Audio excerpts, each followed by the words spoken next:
चैत्र अमावस्येच्या दिवशी केलेले काही उपाय हे राहू केतूच्या वाईट प्रभावावर आणि पितृदोषावर उपायकारक ठरू शकतात. या दिवशी कोणते उपाय करावे ज्यामुळे राहू केतूचा वाईट प्रभाव तर दूर होईलच, शिवाय पितृदोषही दूर होण्यास मदत मिळू शकेल. चला सविस्तर माहिती समजून घेऊया, पण त्याआधी आमच्या चॅनलला सबस्क्राईब करा, बेल आयकॉनला क्लिक करा. तुम्ही जर हा व्हिडिओ फेसबुकवर पाहत असाल तर फेसबुक पेजलाही फॉलो करा. तुमच्यावरही राहू केतूचा वाईट प्रभाव आणि पितृदोष असेल तर त्यावर उपाय काय करावे आणि ते कसे आणि कधी करावे. पंचांगानुसार प्रत्येक महिन्यात अमावस्या तिथी येते. अमावस्या तिथीला हिंदू धर्मात खूप महत्त्वाचं मानलं गेलंय. ही तिथी भगवान श्री हरी विष्णू आणि पूर्वजांना समर्पित आहे असं म्हणतात. शिवाय या दिवशी जप, तपश्चर्या आणि दान करण्याची परंपरा आहे. मराठी पंचांगानुसार चैत्र महिना पितरांच्या पूजेसाठी समर्पित असल्यानं चैत्र महिन्याला विशेष महत्त्व मानलं गेलंय. म्हणून या दिवशी राहू, केतू आणि पितृदोषावर उपाय केले जाऊ शकतात. ते उपाय काय आणि कसे करावे त्याआधी जाणून घेऊया चैत्र अमावस्येचा शुभ मुहूर्त. पंचांगानुसार चैत्र महिन्यातील कृष्ण पक्षातील अमावस्या तिथी 26 एप्रिल रोजी पहाटे 4:49 ही तिथी सुरू होईल आणि 27 एप्रिल रोजी पहाटे 1 वाजता ही तिथी संपणार आहे. उदय तिथीनुसार रविवार दिनांक 27 एप्रिल रोजी चैत्र दर्श अमावस्या असेल. ज्योतिषशास्त्रात पितृदोष दूर करण्यासाठी अमावस्येची तिथी सर्वोत्तम मानली जाते. या दिवशी व्रत आणि पूजा केल्यानं पितरांना मोक्ष प्राप्त होऊ शकतो. या दिवशी स्नान करून सूर्यदेवाला अर्घ्य अर्पण करून पितरांची पूजा करावी असं म्हणतात. शिवाय या दिवशी दान केल्यानं पितरांच्या आत्म्याला शांती मिळू शकते. अमावस्येला पिंपळाच्या झाडाला दिवा लावल्यानंही पितर प्रसन्न होऊ शकतात असं सांगितलं जातं. याचबरोबर जर कोणाला कालसर्पदोष असेल तर त्यामुळे मुक्ती कशी मिळवता येईल, तर कालसर्पदोष दूर करण्यासाठी अमावस्येचा दिवस चांगला मानला जातो. कालसर्पदोष असलेल्या व्यक्तींना जीवनात अनेक प्रकारच्या समस्यांना सामोरं जावं लागतं.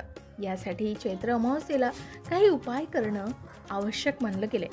ते उपाय कसे, तर अमावस्येच्या दिवशी स्नान करून ध्यान करून भगवान शिवशंकरांना पाण्यानं अभिषेक करावा आणि शिवचालिसाचं पठण करावं. या दिवशी वाहत्या पाण्याच्या प्रवाहात चांदी किंवा तांब्यापासून बनवलेले नाग अर्पण करावेत. यामुळे कालसर्पदोषापासून मुक्ती मिळू शकते असंही ज्योतिषी सांगतात. आता अमावस्येला राहू आणि केतूसाठी उपाय काय, तर चैत्र अमावस्येच्या दिवशी राहू आणि केतूच्या दोषांपासून मुक्ती मिळवली जाऊ शकते.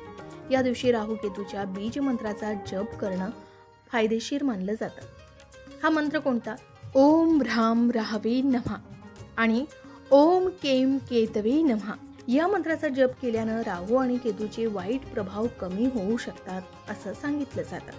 शिवाय या दिवशी संध्याकाळी लसूण, काळी फुलं, जव, मोहरी, नाणं, 7 प्रकारची धान्य, संपूर्ण हिरवा हरभरा, गोमेद दगड, निळे किंवा तपकिरी रंगाचे कपडे इत्यादी वस्तू या दिवशी दान केल्यानं राहू आणि केतूचा वाईट प्रभाव कमी होऊ शकतो.